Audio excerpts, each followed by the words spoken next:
Perfect. All right, and we'll start simple. You want to just introduce yourself and your position and where you work at? Yeah.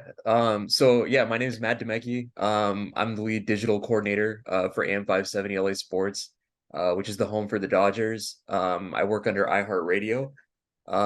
So yeah, I do all things digital, graphic design, video editing, jack of all trades right now. So that's kind of my position right now. Very nice. And so, give me a sense of what your day to day looks like. What type of team you have out there at 570, and what a average day looks like. Yeah, so for a digital team for 570, it's actually just me.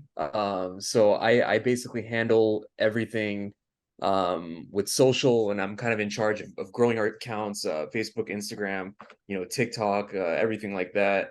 Um, but we do have a team at AM 570, which includes like our talent. My boss, Dave Weiss, we work really closely together. He's the VP of marketing there. So I basically have a team within a team, but they're not social content creators. They just kind of help me out here and there, which is good. So, and we obviously have our talent like David Bassett and Petros of Money and Rogan and Rodney and those guys.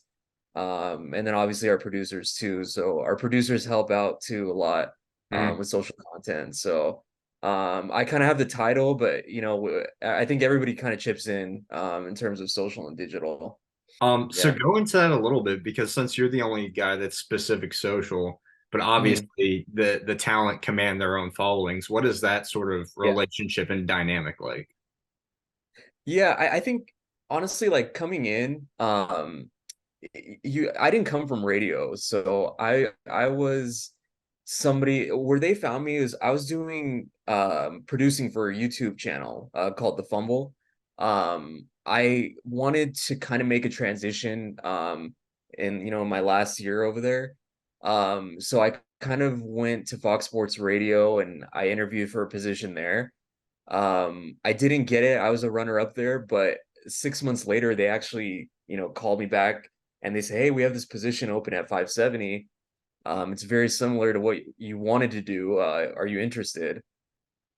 So I kind of, you know, I interviewed for that position and I ended up getting it. But my boss, Don Martin, now, and I think he works Yeah, with I you know, I guys a know. he told me one thing and it kind of like set in with me. He said, I know you're coming in here and you're not really from radio, but he says the most important thing is to like command respect, and the way these guys are going to respect you is if you produce right away. And like I still like hear that, like, 5 years later. I've been working here for over 5 years, and I was like, okay, that's a challenge. Like a new guy in social, a new guy in radio, kind of coming in. But I've developed a relationship with all these guys, like, Vasse, Petros and Money, all those guys on air. I think that's super important because you're going to command a lot from these guys and they're going to command a lot from you. So I think having a relationship beyond just working here at 570 is really important with all these guys. It seems like you have a lot of coordination with, not only talent, but, the PDs and market managers and all that. Yep. So, what are Yeah. some of the goals for Yeah. social, kind of short term in your day to day and long term? Mhm. Yeah, so it's actually so I've been here 5 years. It's kind of changed throughout. So when I first got here, the number one thing was basically MUVs, which is driving traffic to the website, right? And you want unique visitors there, So um, that was my main goal. So I was doing writing too, my first like 2, 3 years here, like breaking stories, and then after I finished the story, I would do the graphic, and then I would ask talent for we'll do a reaction video or stuff like that. And then once that kind of got out of the way, our goals now is definitely social engagement and also listening. Listening on the iHeartRadio app is like really important for the company right now. So everything that we're trying to do is drive listening, whether it's listen to win sweet tickets, at this time. Um, our Dodgers one was super popular, and it's really cool. Like a lot of listeners, love obviously the sweet experience and also we do this 57-second shopping spree where like, fans go inside the Dodgers clubhouse store and try to grab like as much things as they can in 57 seconds. So that's a big contest, and that's like a listen to win that we do. So yeah, stuff like that. So listening and growing social engagement is definitely like the two main goals at 570. So tell me some of the opportunities and challenges that come up for you on the digital side, knowing that you have like a terrestrial brand behind you and a signal and all the other things that come with radio. Yeah, I think the challenge. I feel like this is a challenge every day. It's kind of like obviously it's like how do you take audio and make it visual and make it to where like you're getting that social engagement, but also like trying to promote, these guys' brands at the same time. Honestly, it's a daily struggle. Like I think about it all the time, but um, I think our team at 570 is just so good at like, creating opportunities to where I can succeed. Obviously just kind of an example, like, David Vassay, he's our Dodger insider, Dodger reporter. His like content is like invaluable on social. And the thing is, when I first got here, the challenge was like they had that, but it was going on air, but none of it was making on social. So I was kind of saying like, look, let's like what you guys say is super powerful. Like, and you guys don't know it sometimes because we're in a studio, we don't see people, right? So I tell these guys like, look, this is what you guys say matters, and especially during tough times, like for example, like with Kobe when he passed away, or when the Dodgers win the World Series, like that stuff like really matters. So I feel like we're making that transition now to where these guys know, okay, I say something on air, I need to package it now, I'll give it to Matt to edit, we'll do social, and get it out that way. So yeah, it's a struggle, but I don't think there's gonna be a point where I'm gonna be like, all right, I think we're all good. Like we've arrived. But yeah, it's something, still 5 years later where it's a work in progress. Yeah, absolutely. And so tell me a little bit about how that manifests into like strategy and then break it Yeah. down on like different platforms and how different platforms have different strategies for you. So I think so obviously on Instagram is really big for the company. So that's kind of why. So like I put a lot of my focus on Instagram. So I'm like, okay, obviously what they say, I want to make it visual. But definitely it's a mix of a lot, and it's a day-to-day thing. And you know, sometimes like you plan it out, but you don't know what's gonna happen in that day. Obviously, like James Harden trade happens, like stuff like that comes up. But yeah, obviously Instagram is gonna be all visual. TikTok got really big for us, and kind of what I did for TikTok is I was kind of like a man around the city kind of thing. So I'm like, okay, what press conference can I attend? Like, what fans can I talk to? It's really different than like sports has a spot on TikTok. Like, and I didn't really realize it until Mhm. uh end of 2021 where we really started pushing it. So it's a different. You're talking to different audiences. Like it's funny. I'll tell you a story. Like I was at like a meeting for one of my group, like a church group, and I told him I work at 570, and this 14-year-old kid who likes the Dodgers told me, "You work for AM 570?" He's like, "I saw them on TikTok. Like I saw you guys do All-Star Weekend content." And that like when that he said that, I was like, okay, I think this is cool that we're gonna hit a different audience. It's Mhm. just we just got to realize like every platform we're doing, Facebook, Instagram, it's not AM 570 listeners. It's like Dodger fans, it's Clipper fans, and the challenge is to bring them in and listen every day, right? So the more you can grow your audience, the better opportunity you have to get those listeners back to radio. Yeah. Yeah, no, yeah. Who said that radio's audience is all 55 plus? You got a 14-year-old. It's not. It's audio. It's just audio, and it's the way you package it too. Mhm. And we talk about it all the time. Like our boss doesn't like using the word radio anymore, and I agree because I feel like it's so different. Like we package everything together now. Like with social, we integrate a lot with sales, and You know, we get our on-air talent. It's just like a, you know, we just do everything together to Mhm. package it. You know, instead of just calling it traditional radio. Yeah. Yeah, no doubt. Since you touched on sales, how does social connect to, or how can you use social as a revenue driver, or where have you found success there? Yeah, so kind of like two examples. So the one of them when COVID hit, our reporter David Bassett, he actually still got to travel with the team and be with the team.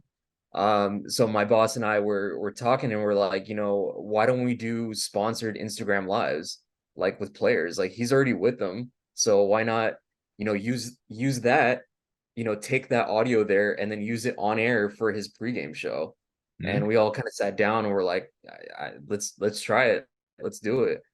So the first year we gave it a run, and then the second year it got sold to Navient, it got sold to Modelo.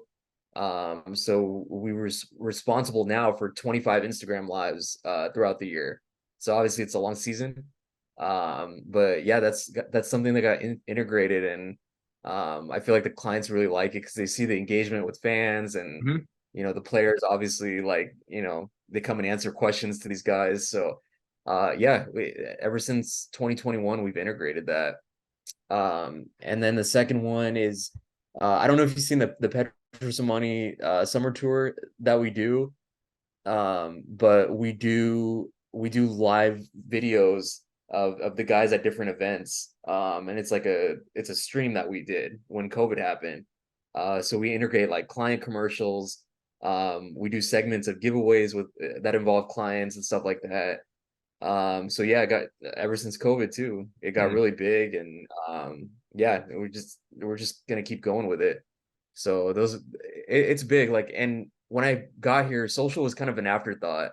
Mhm. So I thought it was cool that now I'm like, okay, like we're really working with sales now to drive revenue, and Yeah. you could definitely see that.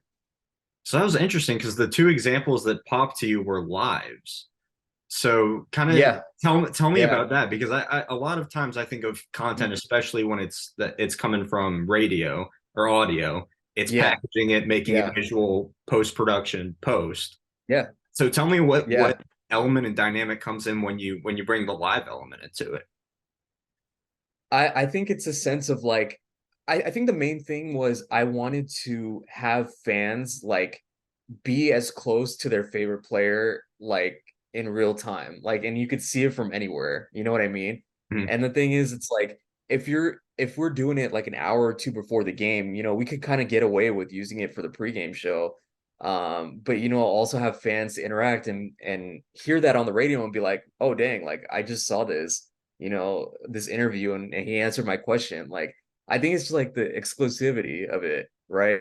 Mhm. So next year too, for our Petrus and Money Summer Tour, we're trying to integrate this feature where we're going to bring in guests during the stream of the commercials. So when we work out the technical part of that, we're just going to try to get as many listeners like have that face-to-face interaction.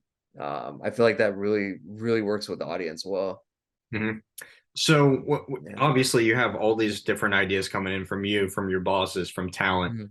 How do you Yeah. personally, since it's just you, package that into, Mhm. all right, we're going to do this on this day? Like, how does your process work in that way? Yeah. Yeah, so I think the thing I'll tell you, like this is kind of like why I love working, you know, with 570. It's just I just feel like they have complete trust in me. Like, and honestly, I don't take that for granted because a a lot of social media managers and digital content creators, like the one thing that is a challenge for them is like creative control. Like I feel like that's what everybody wants because you know, you don't have to get 30,000 things approved before you could see a post go up live, right? And in sports, you have to like just keep going like this. Like there's no waiting for, you know, approvals or anything like that. Um, where I kind of benefit from all this is that I kind of have the final say of what goes up on social, or how we're gonna package this up. And yeah, I mean that's like complete trust from my bosses, and obviously it's earned. Like I didn't get to do that the first 2 years, but you know, here I'm sitting now, it's like it's like, okay, they said anything that goes up on social, basically, it's you. It just has to work, right? Yeah. So it's a lot of responsibility, but like I'd rather have the control and fail like than not have the control, Yeah. and have it go any which way, right? Mm. So and things have like I'm not saying everything's worked, but the fact that they still trust me now, it's that I think that's really cool. Where do you see radio stations succeeding on social, and where do you see Mhm. how the industry can be better?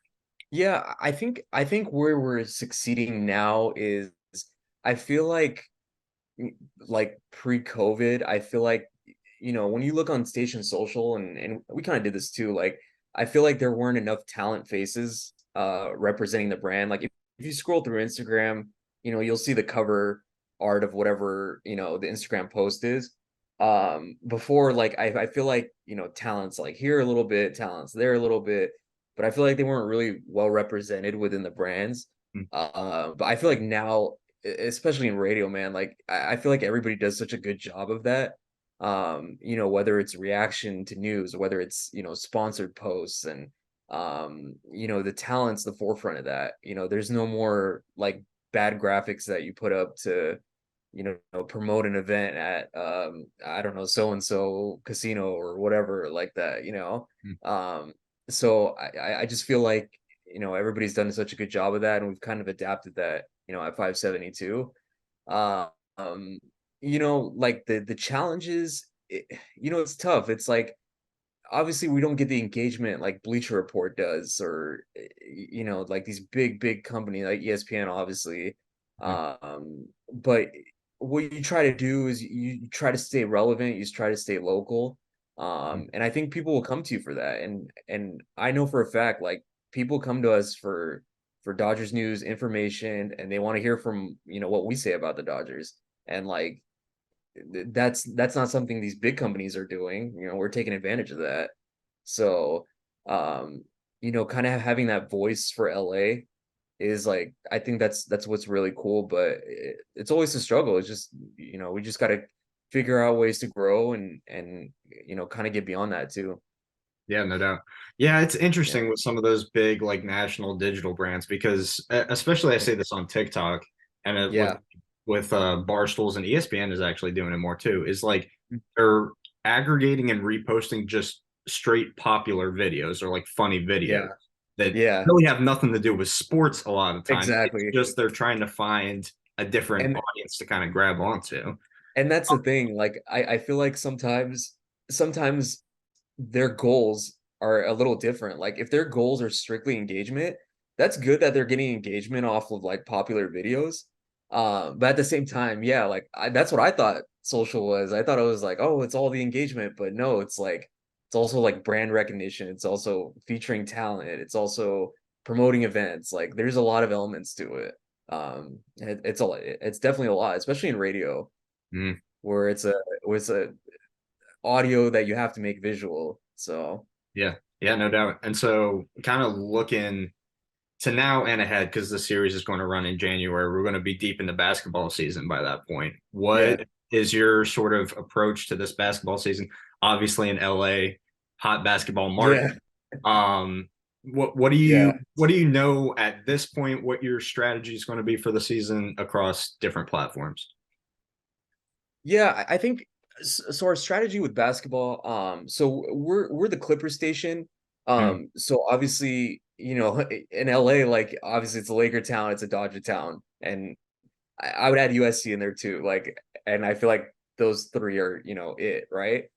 But it's definitely challenging. The way I kind of do it is, like NBA in LA. That's kind of what we call it. mm, So we're really, we do a lot of reaction to game. Like obviously the game back in November, Clippers and Lakers, like that was an incredible game. mm, So we kind of the way we kind of take it is if we're having talent out there, we do videos from there, or we do reactions from the shows the next day. We get a lot of people on. We just try to capture that audio and video and just try to crank it out, put it as fast as we can, and sometimes we attend press conferences too, like the James Harden one too. So we get Mhm. content from there. So just good. Sometimes it's obviously tough to get, player to player interaction, but you just got to find ways. I feel like that's how the industry is now. It's just like, somebody says no, like the PR person says no, you just got to find a way. I keep pressing them. Yeah, exactly. Um, so let's just kind of zoom out and just look at social as a whole and like the different Mhm. platforms that you work with. Which ones do you think kind of have staying power in the short and long Mhm. term? Which ones do you feel like brands are going to start pivoting away from? Um, I think, to be honest with you, I think the only one that brands might start pivoting away is Twitter, just because it's so like you don't know what tomorrow is gonna hold. Like I can't go to sleep tonight confident that Twitter tomorrow is gonna be like up and functioning, right? Mhm. Um, the only reason why I say only Twitter, and a lot of people think Facebook's dying and going away forever. I just feel like when people have something like a comfort, like they hold on to it, like no matter how old it is or whatever. Like they'll be like, oh, I know that, so I'm gonna hold on to this as long as I can. And I feel like that's how Facebook is to people. Like, how many times have you heard Facebook's dying, Facebook's dying, Facebook's Mhm. dying? I We still get a lot of engagement off Facebook. It's pretty crazy. Um, and I think that's just the comfort zone for people. Um, I definitely think Instagram and TikTok are still gonna have staying power. Um, I think I saw, I don't know if this is true or not, but Twitter's paying like creators now for tweets Mhm. and articles and stuff like that. Um, I think it could happen for, Instagram or Facebook. Like it could happen in the future. And I think that, those platforms are here to stay. I really do. So I feel like Facebook, Instagram, and TikTok, but Threads is also up in the air. Like it We'll was see good the about that. first week, but we'll see how it goes. If Twitter goes, off the deep end, we might see Threads come back like the first week. They're going to have to remarket it all over again, like they did at that first Exactly. push. In your 5 years, though, are there any like campaigns or content ideas that stick out in your mind as like really, really worked well? I think honestly, the most thing I'm proud of is it was probably the doing the Petros and Money summer tour, because kind of how it led up to it is every year these guys go on 6 stops to bars around LA, restaurants around LA, and it's all sponsored by Chevy. So it's like the Petros and Money Chevy summer tour. Um, well, 2020 obviously hit, and I remember in May we had a meeting and they were like, "Can we do this, virtually?" And we were kind of like looking around, and I looked at my boss. I'm like, "We have 2 people here. Like, what?" I was like, "What are we gonna do virtually for this thing?" Mhm. So my boss, his name is Dave Weiss. I work really closely with him. Like that guy's my brother. He says, "Yeah, we can do it," and I was like, "What? We cannot do this." Like in my head, I was like, "There's no way." So we ended up signing up for 8 summer tours virtually, because Chevy wanted the signups for the car giveaway that we do at the end of every stop. So for the first one, I remember just everything going wrong, streaming issues, audio issues, basically like everything that went wrong, like could have gone wrong, went wrong. Mhm. Um, and then my boss came up to us and he's like, guys, like if we can't do the second one, like we're gonna have to pull the plug. Um, so we stayed up. I remember we went to the office the day before the second one from 8:30 in the morning. I left at 4:30 a.m. the next day, like the day of the tour, and my boss slept in his office and got all the video edits done. We built the package for the stream, and we ran the stream. Me and his name is Ricky. He's like the engineer for us, and our video guy Eric at the time. And we pulled it off, and Chevy called my boss and they were thrilled. They were like, we can't wait for the rest of it. And yeah, we ended up getting 9,000 signups for Chevy, and we were averaging about 2,000 in the years past. So we grew about 7,000. Our engagement like was off the charts, and everybody loved it. So after that, they were like, okay, from now on, we're gonna do streaming for everyone. So we still do it to this day, and we just pulled off another one in August. Those 3 months, we did six of them. But yeah, that was really cool because I was like, man, this nobody in the building, like our building, was doing anything like this. And now like they've implemented streaming and live stuff. So I feel like we were kind of like the focal point for that. It was hard. I'm not gonna lie, it was really hard. But it's just cool to see like, dang, like nobody's ever done that, and we just pulled that off. So I feel like I'm so proud of that. And then the guys like Petros and Money, like they were great with everything. Something went wrong, like, they didn't, trash me for it or anything. Like Petros called me one day after the tour and he's like, man, great job. Like, so stuff like that like means a lot to me. So yeah, I was super proud of that. No, and And especially yeah, in social that's so copycat. It's like when you can be the first to do it something, is. like that's awesome. Yeah, Um, and, exactly. and so wrapping up, because obviously you are a one man department, Mhm. at a radio station, and a lot of different people are in your position, a similar position. So, what advice would Yeah. you have for those social media managers?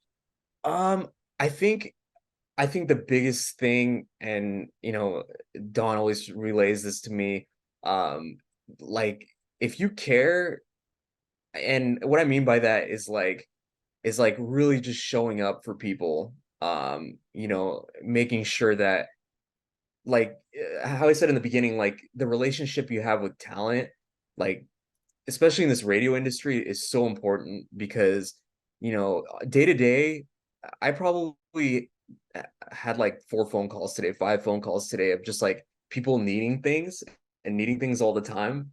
But that's all they need you for, right? They just need things, and they're like, all right, I'll see you when I need the other thing, right?